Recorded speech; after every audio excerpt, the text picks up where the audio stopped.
Hola y bienvenidos a esta nueva exploración en profundidad. Hoy nos metemos en un tema que, bueno, parece sacado directamente de la ciencia ficción, casi mitológico, ¿no? La inmortalidad digital. Uf, un tema potente. Sí, la idea esta de poder preservar nuestra esencia, ¿sabes? La personalidad, los recuerdos, pero en un formato que no sea biológico. Exacto. Lo hemos visto mil veces en el cyberpunk, en series más nuevas como Black Mirror. Totalmente. Pero lo curioso es que no es solo fantasía. Hay, digamos, investigaciones y debates muy reales detrás. A ver, cuéntanos un poco más. ¿Cuál es la idea central entonces? Pues la idea clave es esa, transferir, o quizá más exacto sería replicar, la mente de una persona, o como mínimo su personalidad a un soporte digital. ¿Un ordenador? ¿Un robot? Eso es, un ordenador, un entorno virtual, lo que sea. El objetivo sería tener un avatar digital que piense, que reaccione, que se comporte de forma muy parecida a la persona original. Todo basado en la información que se ha recopilado sobre ella. Ya. E incluso se va más allá. Se plantea que después de la muerte biológica, este avatar pueda quedarse como un archivo, digamos, estático.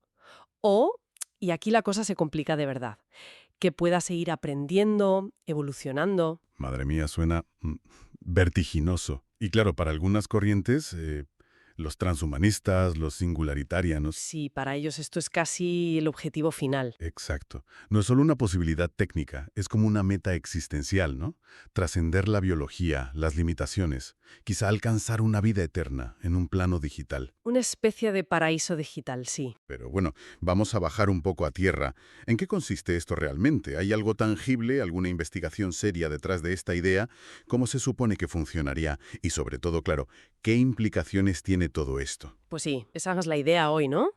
Desentrañar un poco el concepto. Eso es, ver los métodos que se proponen y meternos de lleno en las preguntas éticas y filosóficas que son, bueno, inevitables. Vale, pues empecemos por ahí. ¿Es solo teoría, futurismo, o ya hay gente intentando hacer esto de verdad? A ver, movimientos interesantes hay. Por ejemplo, la National Science Foundation, en Estados Unidos, llegó a financiar un proyecto. No hace tanto, ¿eh? ¿Así? Sí, con $500,000. Era un proyecto conjunto entre universidades, la de Central Florida y la de Illinois en Chicago. Medio millón.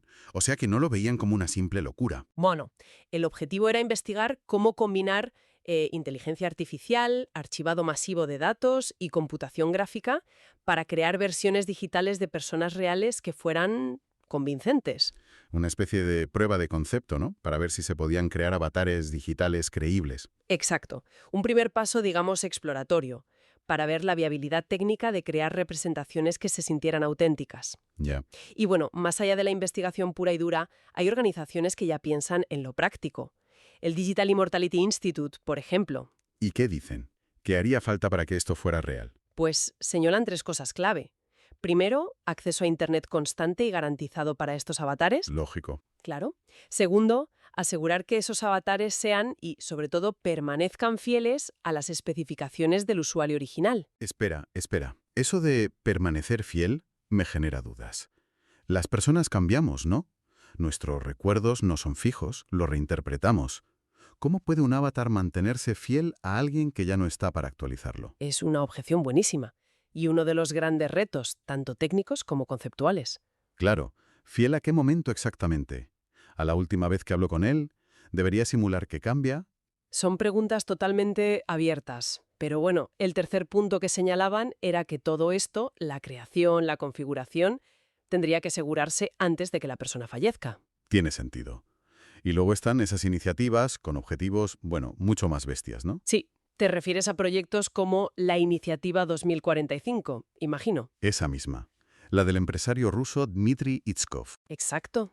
Su meta, declarada así sin tapujos, es desarrollar la tecnología para transferir la personalidad a un soporte no biológico antes de 2045, buscando explícitamente alargar la vida, quizá hasta la inmortalidad. Vamos, transhumanismo en estado puro. Totalmente. Una visión muy radical, sí. Vale, de acuerdo.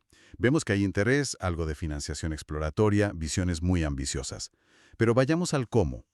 ¿Cuál es el plan técnico? ¿Cómo narices se digitaliza una persona? Aquí es donde la cosa se pone de verdad interesante. Y compleja. Pues sí, Conceptualmente, se suele dividir en dos grandes fases, digamos. Primero, archivar y digitalizar.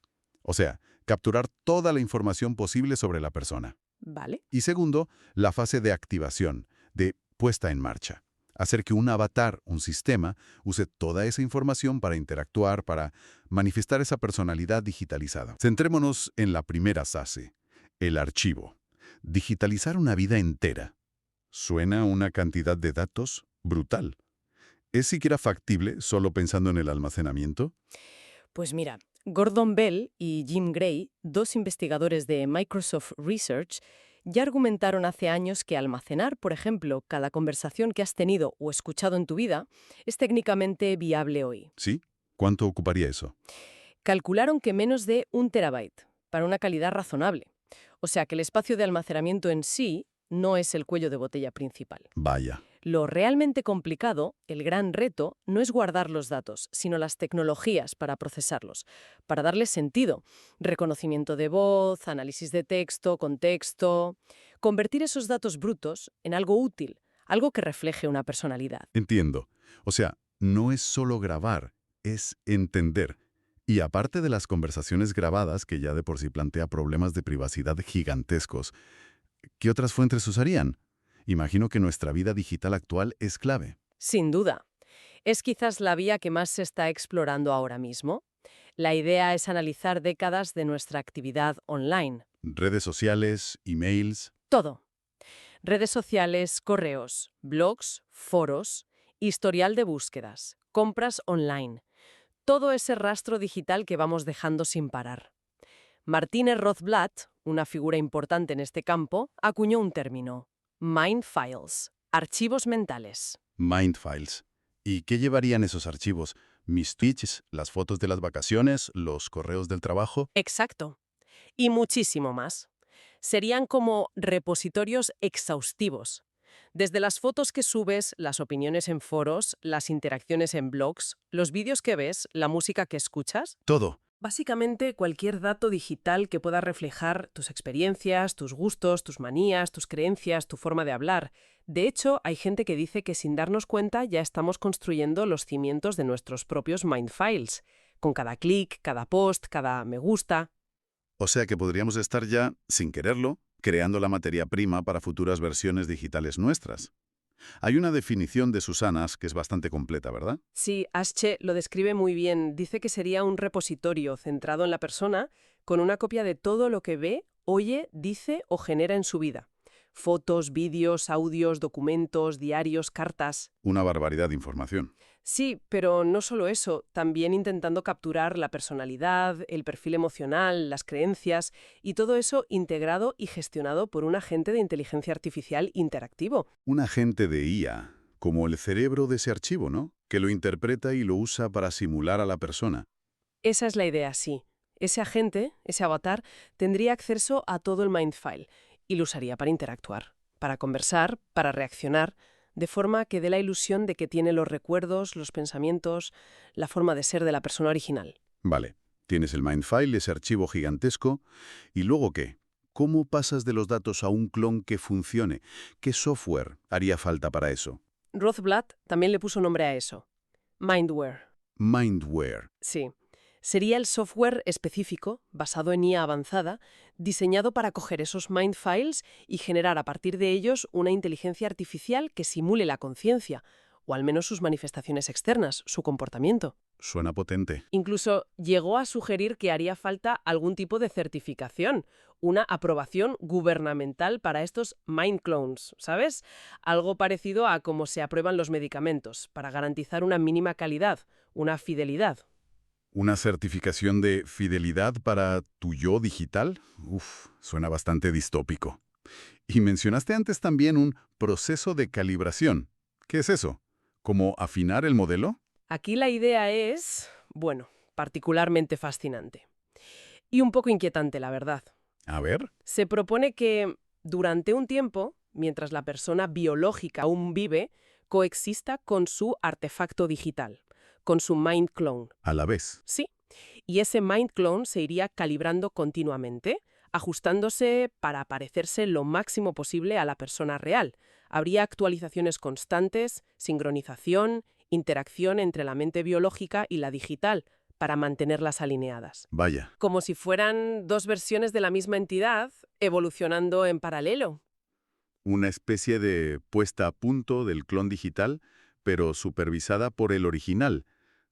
Es una imagen fuerte. Hay otra perspectiva que mencionaste, la de Joshua Hurtado, que no se centra tanto en la tecnología pura, sino en lo social.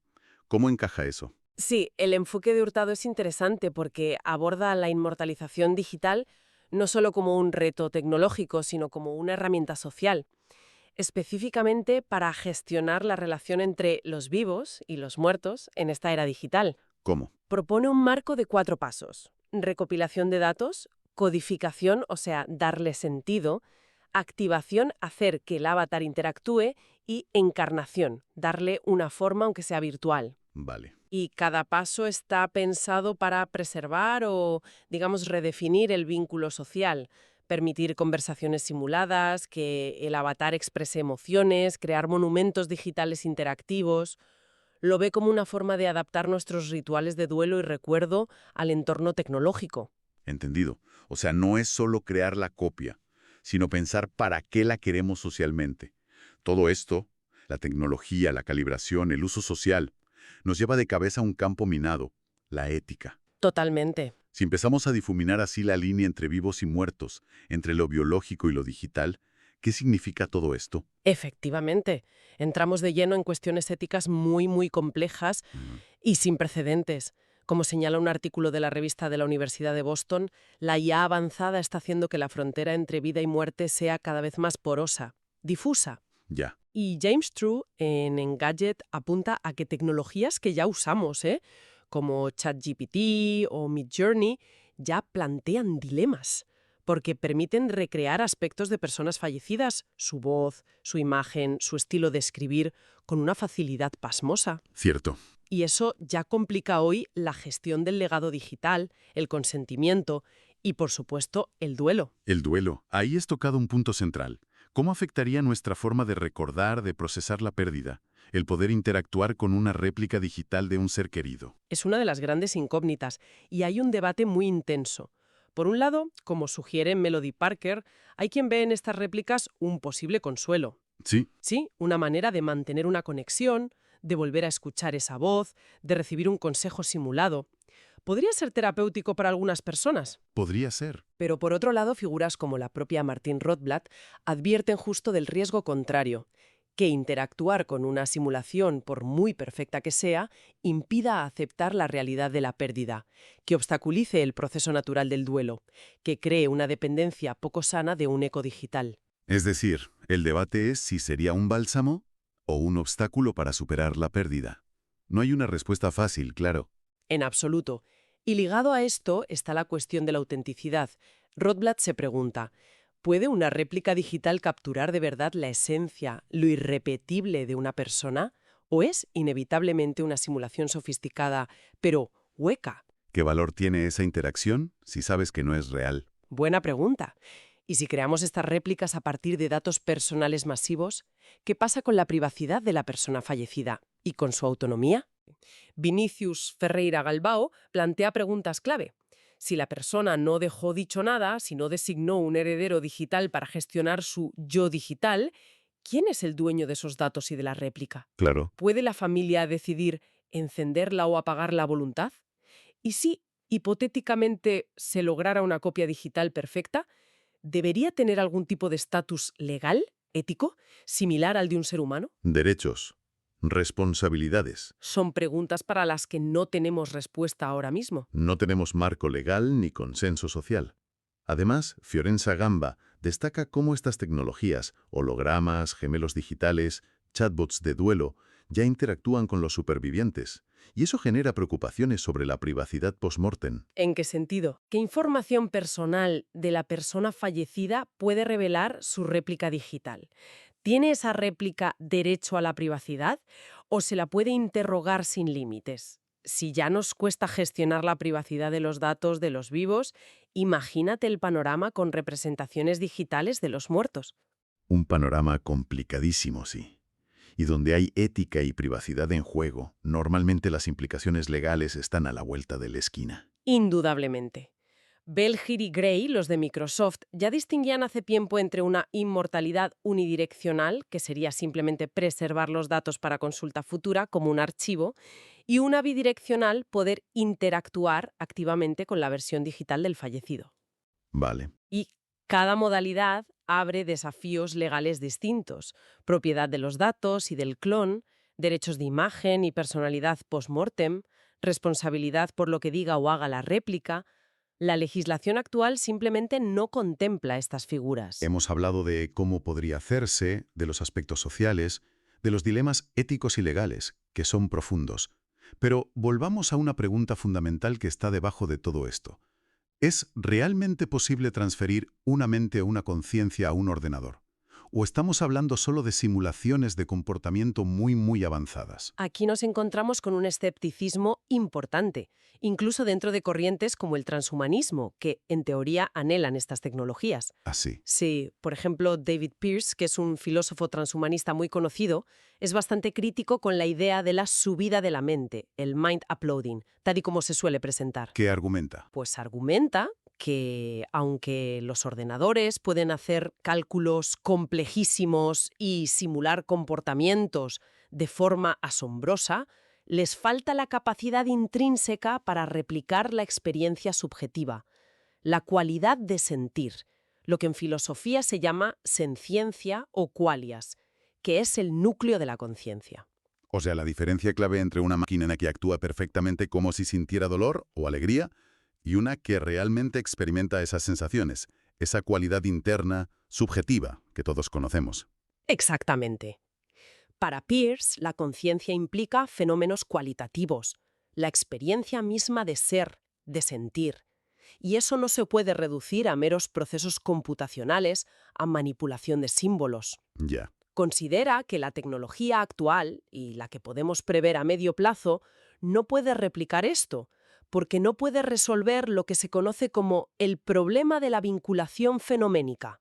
¿El qué, perdona? El problema de la vinculación fenoménica, es decir, cómo las distintas percepciones y procesos del cerebro se integran en una experiencia consciente que es unificada y subjetiva. Una simulación perfecta del comportamiento no garantiza que haya una conciencia real detrás. Entiendo. Podríamos estar creando sombris filosóficos muy convincentes, pero sin ninguna experiencia interna. Esa es la idea. Una distinción clave. Una cosa es imitar y otra muy distinta es replicar la esencia misma de la conciencia. Vale, pues para ir cerrando este análisis, que ha sido denso, más allá de si es posible o no técnicamente o de los dilemas éticos, lo que es innegable es que la idea de la inmortalidad digital ha capturado nuestra imaginación colectiva, ¿verdad? Absolutamente. Es un tema recurrente muy potente en la cultura popular, sobre todo en la ciencia ficción cyberpunk y especulativa. Sí, hemos mencionado Black Mirror. Claro, y obras como Permutation City de Greg Egan, la serie Altered Carbon, o episodios icónicos de Black Mirror como San Junipero o Be Right Back han explorado esto a fondo. Es verdad. Las promesas de trascendencia, sí, pero también los peligros, las desigualdades, las consecuencias psicológicas, sociales, de jugar a ser dioses con la identidad y la mortalidad. La ficción a menudo es como un laboratorio de pensamiento para estas ideas tan radicales, antes de que la tecnología quizás las haga posibles. Muy bien, pues creo que hemos hecho un recorrido bastante completo. Empezamos definiendo qué es esto de la inmortalidad digital, preservar la personalidad en un formato no biológico, exploramos las iniciativas que hay, desde proyectos de investigación hasta visiones transhumanistas más ambiciosas. Detallamos los métodos que se proponen, el archivado masivo de datos vitales y digitales en esos mind files, la creación de mindware para generar avatares o mind clones, incluso esa idea de la calibración continua entre el ser biológico y su copia digital. Y también vimos la perspectiva social de Hurtado, centrada en mantener vínculos. Y luego nos hemos metido de lleno en el complejo paisaje ético, el impacto en el duelo, en la memoria, las espinosas cuestiones de privacidad, autonomía, identidad después de la muerte, y la duda sobre la autenticidad de estas réplicas. Exacto. Todo ello culminando en la pregunta fundamental que plantean escépticos como Peirce. ¿Es la conciencia, la experiencia subjetiva, siquiera transferible a una máquina? ¿O es algo intrínsecamente biológico? Nos enfrentamos a desafíos tecnológicos que son inmensos, desde procesar cantidades de datos brutales hasta entender la propia naturaleza de la conciencia. Pero quizá los retos éticos, sociales y filosóficos sean aún mayores. ¿Qué significa ser humano si nuestra mente puede ser copiada o transferida? ¿Qué valor tiene la vida biológica si existe una alternativa digital que potencialmente es eterna? La tecnología avanza a un ritmo vertiginoso, y preguntas que antes parecían solo de filósofos o de escritores de ciencia ficción empiezan a tener una relevancia muy concreta. Nos obliga a reflexionar sobre nuestra propia naturaleza, sobre qué valoramos de nuestra existencia finita. Y para terminar, como siempre, dejemos una última idea en el aire, para la reflexión. A ver qué te parece esta. Dispara. Si un mind clone, una copia digital, no solo replicara perfectamente a la persona original en el momento de su muerte, sino que además tuviera la capacidad de seguir aprendiendo, de interactuar con el mundo, de evolucionar de forma autónoma. Ajá. ¿En qué momento esa entidad dejaría de ser una simple copia, un eco del pasado, para convertirse en algo nuevo? Una conciencia digital distinta, con su propia historia, su propia trayectoria. Uf, buena pregunta. Y si eso ocurriera, ¿qué estatus moral, qué derechos, qué tipo de consideración le deberíamos a esa entidad evolucionada, que ya no es exactamente la persona que fue, sino algo más? Ahí lo dejo.